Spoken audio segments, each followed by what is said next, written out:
Our next inductee is with pleasure that I name is Kim Holt, and Coach David Russell is going to come up and induct her. All right? Coach Russell. I'm sure he's no stranger to anyone. Hello, everybody.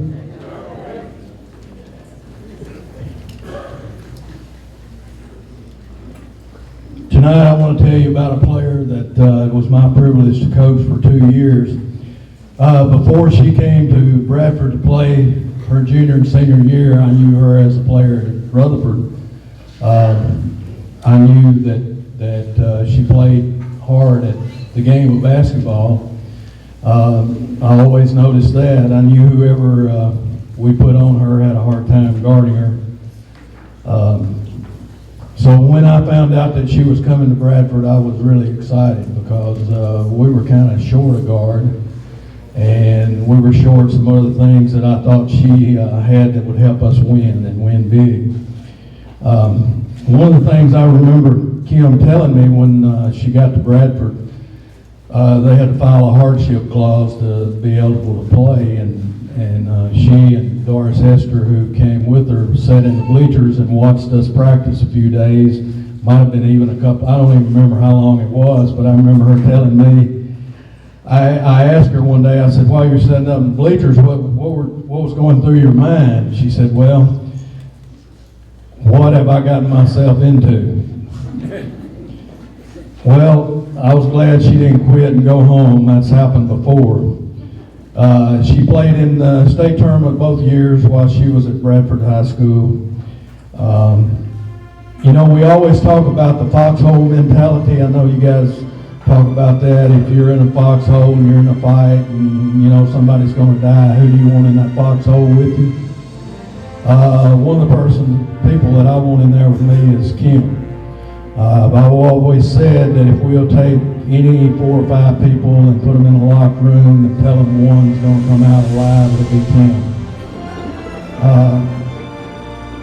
That's what I remember about her. There's 2 things I remember about her. Her competitiveness and her being a clutch player. Her junior year, she injured her ankle, one of the worst injuries I've ever seen. Today we have college kids that missed 3 weeks with what she had or more. And we played in the state tournament, and I don't remember why I didn't start her. Somebody told me they thought that she would suffer a worse injury, but she wanted to play. But we were behind to Richland in that game at halftime, and at halftime she just basically begged me, you know, put me in, coach. So I did. We came back from a deficit and tied Richland and lost in overtime. But for a lot of years I wished that I had started her. I thought we would have won the game if I'd listened to her. But that's how competitive she was. With an injury that a lot of people today wouldn't even think about playing, she was going to play and do her best. She always guarded the best guard on the other team. Whoever the best offensive guard was on the other team, that I put Kim on her. And one of the things I've always thought is if you're going to be a great basketball team, it starts at the guard position. You've got to have a defensive guard that can shut down whoever you're playing, their offensive guard, and on offense you've got to have somebody that can get in the lane with it. Well, whoever we wanted to stop from getting in the lane and getting the offense going, we put Kim on, and she did a good job.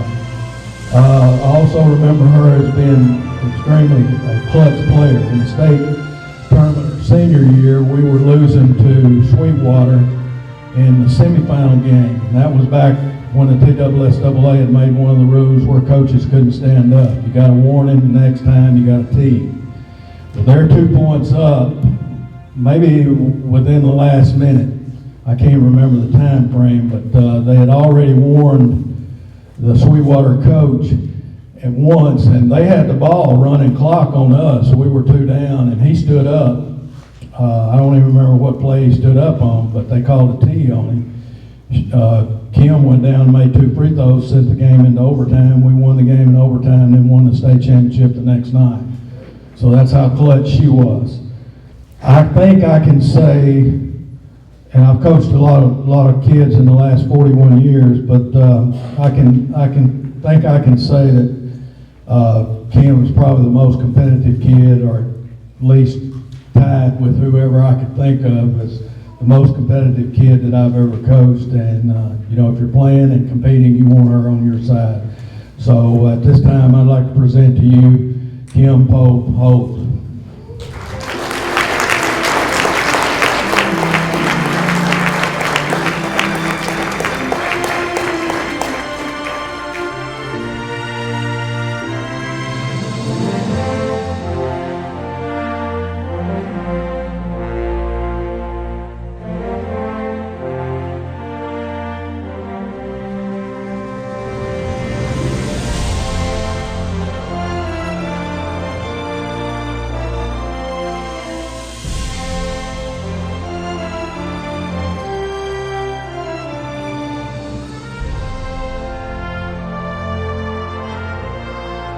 Here's Kim.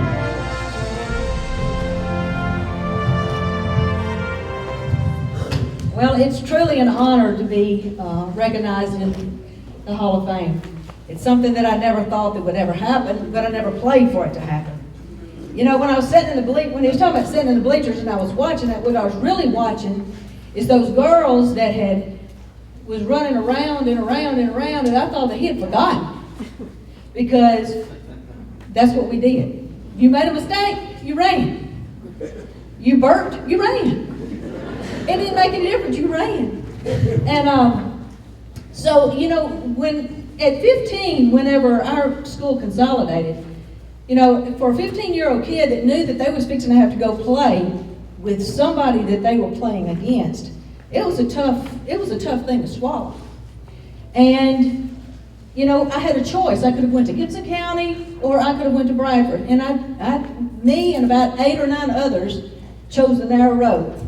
We got on a Church of Christ Joy bus. Now, if it happened today, we would have been bullied, I can promise you. But we went, and Bradford was very receptive of us.